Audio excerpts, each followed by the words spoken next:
Channel does not promote any violent, harmful, or illegal activities. All content provided by this channel is meant for an educational purpose only.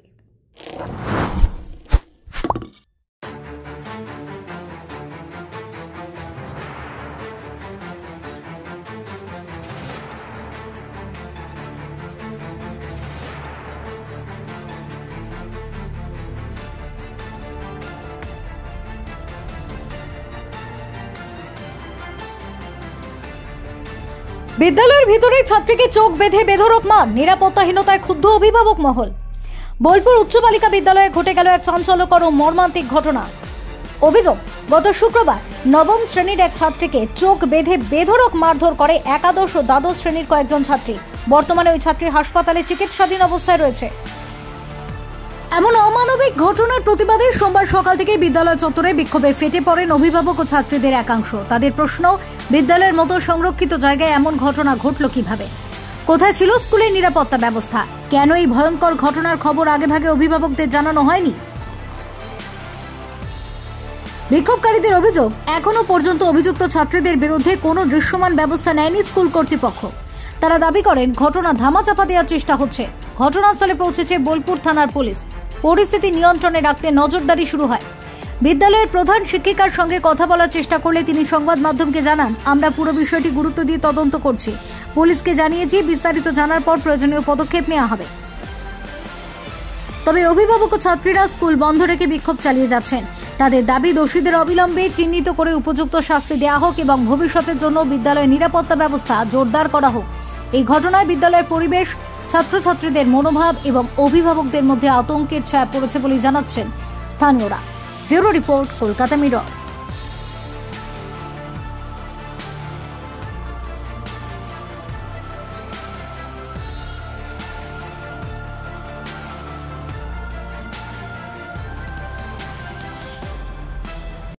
মেয়েটার এরকম অবস্থা হলো, এরপরও ম্যামরা কি করে বলছে যে মেয়েটা নিজে হাত কেটেছে? কি করে বলতে পারছে? সিসিটিভি ফুটেজ একবার বন্ধ হয়ে গেছিল, বলছে কারেন্ট চলে গেছে। কি করে বলছে এই কথাটা? তারপরে আমাদেরকে বোঝানোর চেষ্টা করছে যে মেয়েটা নাকি নিজে নিজে হাত কেটেছে। তারপরে ম্যামরা নাকি মেয়েটাকে থ্রেট দিয়েছে যে ওরা যদি ওর গার্জেনকে বলে তাহলে মেয়েটাকে স্কুল থেকে বার করে দেওয়া হবে। কেন বলছে আমি কিছু বুঝতে পারছি না। এরপরে ম্যামরা কেন স্টেপ নিতে চাইছে না? তারপরে ম্যামরা বলছে এখন নাকি তদন্ত করা হয়নি, চেক করা হয়নি, বাথরুম কেন হয়নি সেটাই বলতে চাইছি যে ম্যামরা এরপরে যে চুপ করে কেন বসে রয়েছে। তোমাদের সেই বান্ধবী কি স্কুলে আসছে? স্কুলে না, এখন আসলে হসপিটালে ভর্তি আছে। এখন তাহলে তোমরা কিভাবে বিক্ষোভ দেখাচ্ছ এবং কি চাইছো? আমরা চাইছি যে মেয়েটা মানে ভালোভাবে সুস্থ হয়ে যাক এবং তার এই যে পরিস্থিতিটা হলো সে যেন ভালোভাবে স্কুল আসতে পারে, তার যেন কোনো ভয় না থাকে, সে ভালোভাবে স্কুল আসতে পারে এবং ম্যামদের সাথে ভালো করে মানে কথা বলতে পারে। আর 11-এর দিদিগুলো একটু ভদ্রভাবে থাকুক, যেন ওরা যেন আর মানে ছোটদের দিকে হাত না বাড়ায়। এরকম কি ঘটনা আগেও হয়েছে? হ্যাঁ, আগে ঘটেছে, আগে অনেকবারই ঘটেছে। ম্যামরা অনেকবারই কেসগুলোকে চাপা দিয়ে দিয়েছে, কিন্তু এটাকে চাপানো দেওয়া হবে না, কারণ এটা অনেক দূর পৌঁছে গেছে। তোমরা কিভাবে বিক্ষোভ দেখাচ্ছ? কি করে? আমরা বিক্ষোভ দেখাচ্ছি যে মেয়েটা আমাদের কাছে অনেকভাবে খবরটা আসছে, অনেক বন্ধুদের কাছেই আসছে। আবার স্কুল বন্ধ রেখে তোমরা কি দেখাচ্ছ বিক্ষোভ? হ্যাঁ, স্কুল বন্ধ রেখে এবার স্কুল খোলা রাখলেই বেশি বিপদটা হচ্ছে, কারণ স্কুলটা খোলা রাখে এবার আমাদের সাথে ঘটবে তার তো কোনো মানে নেই। মানে ওর সাথে কালকে ঘটেছে, আজকে আমার সাথেও ঘটতে পারে, পরের দিন ওর সাথে ঘটতে পারে। তাহলে এটা করে গ্যারান্টি নেই যে ঘটবে না। আর ওদেরকে ভরসা করা যাচ্ছে না যে ওরা কি করবে কি করবে না। কতদিন তাহলে এরকম ক্লাস বন্ধ কতদিন রাখবে? ক্লাস বন্ধ যতদিন না বিচার হচ্ছে ততদিন বন্ধ রাখতে চাইছি। আপনারা কেন আজকে বিক্ষোভ দেখাচ্ছেন? আমার মেয়ে 6-এ পড়ে, আমাদের মেয়েরা আসছে, তাহলে আমাদের মেয়েদের ক্ষেত্রেও তো সেটা হতে পারে। এখন বলছে, সেদিনকে বললো 11-12-এর মেয়েরা করেছে নাকি এটা, আর আজকে বলছে নাকি নিজে কেটেছে হাত নাকি। তাহলে সেইগুলো কি ইয়ে করে দিচ্ছে ওরা? তাহলে আমাদের মেয়েরা আসলে আমাদের মেয়েদের ক্ষেত্রেও হতেও পারে জিনিসটা, সেটাই আমাদের মেয়েদের পাঠাতে ভয়, সেটাই আমরা বলতে চাইছি। তা আন্টিরা শুনছেও না কিছু কথা। আপনারা কি করলেন আজকে? আজকে তো করেছে 9-10-এর মেয়েরা বিক্ষোভ করেছে, আমরাও করেছি, গার্জেনরা। হ্যাঁ, এবার সবাই করেছি। চাইছি বলতে এই জিনিসটা 11-12-এর মেয়েদের ডাকা হোক, ডেকে 11-12-এর মেয়েরা তো আসছেই না, ক্লাস থেকে বেরোচ্ছে না। 11-12-এর মেয়েদের ডাকা হোক, ডেকে তাদেরকে মানে কিছু জিজ্ঞাসা করা হোক। 11-12-এর মেয়েদের জিজ্ঞাসা করা হোক যে তাদের মধ্যে কারা আসেনি আজকে, কারা এসছে ক্লাসে আজকে, দেখা হোক তাদের মধ্যে। মানে বার করা হোক, সেটাই আমরা চাইছি, বিচার চাইছি। সিসিটিভি ক্যামেরায় বলছে সেই মেয়েটাকে শুধু দেখা গেছে, আর কাউকে দেখা যায় না। চাই আমাদের স্কুলে কোনো লেডিস নেই, সিকিউরিটি নেই, আর বাথরুম অন্ধকার, বাথরুমে লাইট নেই, এখানে অনেক ঝোপ আছে, সাপ, এসব সবেরই ভয় আমাদের নিরাপদ চাই। আর এখানে বলা হচ্ছে ও নাকি নিজে করেছে, তাহলে ও যদি নিজেই কথা তাহলে সিসিটিভি ফুটেজ কেন মিডিয়াকে দেওয়া হচ্ছে না, এটা আমাদের বিচার চাই। আর ওর বৌদির সাথে না কার সাথে ঝগড়া হচ্ছে, ওর কি বাড়ি ছিল না, স্কুলে হাত কাটতো, তো তার কোনো লজিক নেই। আর ওরা বলছে ওদের উপর নাকি আমরা বিশ্বাস করছি না, তাই আমরা এরকম করছি, সব ম্যাম আমাদেরকে দিচ্ছে না। অনেকজন আমাদের বান্ধবী এরা সবাই ক্লাস চলে গেছে ম্যামের কথা ভেবে, আমরা এখনো যাইনি, কেন আমরা বিচার চাই। আর ওর অনেকই অবস্থা নাকি কি ঘটনাটা শুনেছিলে, কি হয়েছিল? আসলে আমাদের ক্লাসেরই মেয়ে, ও নাকি বাথরুম গিয়েছিল, ওকে নাকি পেছন দিক থেকে রুমাল দিয়ে চোখ বেঁধে দিয়েছিল, দিয়ে তারপর নাকি ওকে খুব নৃশংসভাবে মারা হয়েছিল, আমরা এইটুকুই জানি। কাদের বিরুদ্ধে অভিযোগ ছিল এটা? এটা 11-12 এর উপর অভিযোগ ছিল, কারণ ওই দিদিটা নাকি রেখেছিল যে ওই কমলা ড্রেস পরেছিল, মানে আমাদের যেমন সবুজ আর ওদের কমলা ছিল, এখন ধরতে পারেনি। আর সব আন্টিরা বড়দিকে বলা হচ্ছে সিসিটিভি ফুটেজ মিডিয়াকে দিতে, কিন্তু বড়দি দিচ্ছেন না, এটাই আমাদের অভিযোগ। যারা 11-12 এ যাদের বিরুদ্ধে অভিযোগ, তারা তোমাদের সঙ্গে কথা বলেছে বা স্কুলে কথা বলেছে, কি হয়েছে এখন? ঠিক জানি না, ওটা তো এখন কেউ বলছে না, সবাই চুপ করে যাচ্ছে, কেউ কিছু ঠিকঠাক ভাবে বলছে না আমাদেরকে। 4 জুলাই আমাদের শ্রেণীকক্ষে, নবম শ্রেণীর শ্রেণীকক্ষে একটা মেয়েকে বিকেল 3টে নাগাদ অসুস্থ দেখা যায়। হ্যাঁ, তখন টিচার্স আমাকে ওখান থেকে জানান, আর তার প্রাথমিক ট্রিটমেন্টের আমরা ব্যবস্থা করি। এবার মেয়েটা প্রচণ্ড আতঙ্কিত হয়েছিল, ও শুধু বলতে পেরেছে যে আমাকে মারধর করা হয়েছে। এবার কে বা কারা মারধর করেছে সেটা বলেনি। আমাদের যেহেতু 11-12 ড্রেস হচ্ছে অরেঞ্জ কালারের, সে বলল অরেঞ্জ কালারের জামা পরেছিল, সেরকম বেশ কিছু মেয়ে ছিল। এবার কে বা কারা সেটা কিন্তু সে আইডেন্টিফাই করতে পারেনি, বা কারোর নামও সে বলতে পারেনি।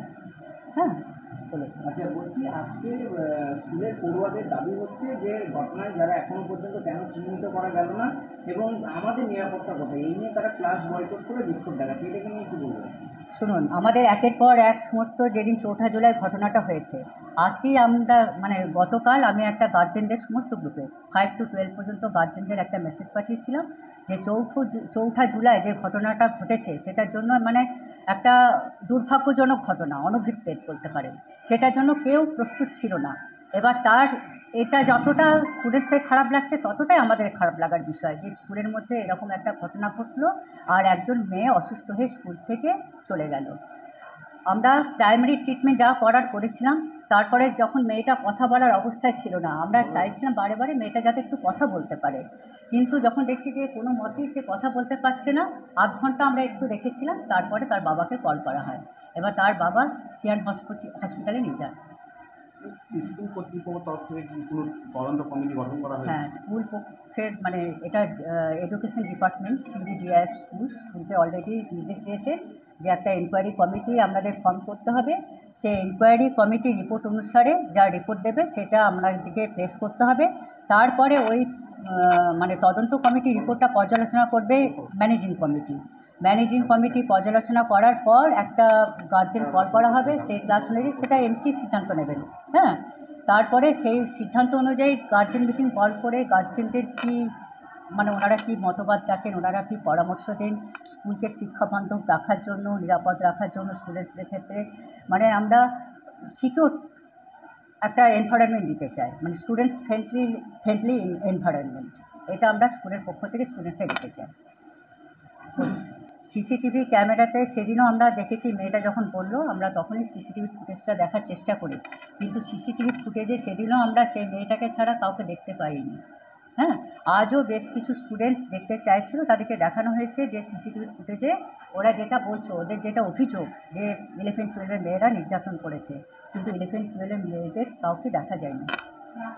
সেই সিসিটিভি ফুটেজটা আমরা পরে খবরে দিয়ে দেবো। এটা নেওয়া হয়েছে বললাম তো, একটা এনকোয়ারি কমিটি ফর্ম করা হয়েছে। এনকোয়ারি কমিটি রিপোর্ট অনুসারে MC ডাকা হবে, MC গার্জেনদের একটা মিটিং আহ্বান করা হবে। এইটা দিদি, এখনো পর্যন্ত ছাত্রীরা আতঙ্কিত রয়েছে এবং তারা বাথরুমে একা যেতে ভয় পাচ্ছে বলে অনেকে দাবি করছে। তার প্রেক্ষিতে তারা আমাদের ঘটনাটা ঘটেছে শুক্রবার 3টের পর, 3টে সাড়ে 3টে পর্যন্ত আমরা মেয়েটাকে নিয়ে ব্যস্ত। হ্যাঁ, আমরা দেখছি মেয়েটা এতটা আতঙ্কিত কেন হয়ে পড়েছে, তাকে কী করে সুস্থ করা যায়, আর সে সুস্থ হয়ে যাতে একটু কথা বলতে পারে, সে যাতে জানাতে পারে স্কুলকে যে কীভাবে তার উপরে নির্যাতনটা করা হলো, কে বা কারা করলো, অপরাধী কারা, এটা কিন্তু আমরা দেখার চেষ্টা করেছি। কিন্তু সেই দিন আমরা 5:30টার সময় স্কুল থেকে বেরিয়েছি সিসিটিভির ফুটেজ থেকে, তারপরেও আমরা পাইনি। তারপরে ডিআই অফিস থেকে এসেছেন, গার্জেনরাও এসেছেন, সেই আমরা ফুটেজটা দেখেছি, তাই সেখানেও দেখতে পাইনি। আজকে গার্জেনদেরও দেখা হলো।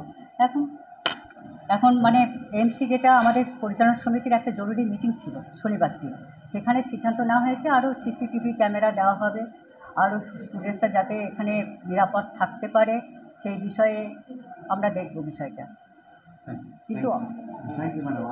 কিন্তু আর একটা statement,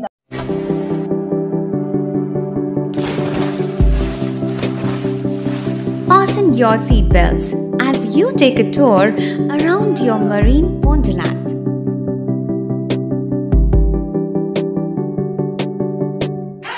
Spend a day at Aqua Marina and enjoy an array of water slides that give you butterflies in your tummy.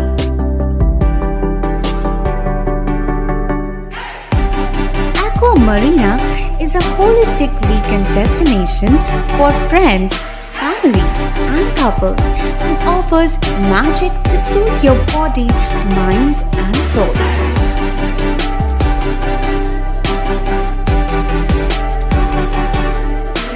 Aqua Marina, your customized magician. Welcome aboard and see the magic unfold. সামাজিক বা corporate event আয়োজন নিয়ে ভেবে চলেছেন? এবার আপনার ভাবনার অবসান। এসে গেছে ক্লাব ওয়েলকামের নতুন ক্রিস্টাল হল। 6000 বর্গফুটের রাজকীয় এই ব্যাংকোয়েট হলের সঙ্গে যুক্ত বিশাল আয়তনের কিচেন, জিভে জল আনা নানা পদ অতিথিদের পরিবেশনে সক্ষম। প্রয়োজনে ব্যবহার করতে পারেন আউটডোর ক্যাটারিংয়ের সুবিধাও। ক্রিস্টাল হলে অনুষ্ঠান আয়োজন অনুষ্ঠানের গরিমা বৃদ্ধি করে। রয়েছে 5টি লাক্সারি রুমের সুবিধাও। তাই সামাজিক হোক বা কর্পোরেট ইভেন্ট, নির্দ্বিধায় চলে আসুন ক্লাব ওয়েলকামে। বুকিংয়ের জন্য যোগাযোগ 9147005547 অথবা 9163333080। Enjoy a weekend at Vedam, the paradise of peace. A home away from home.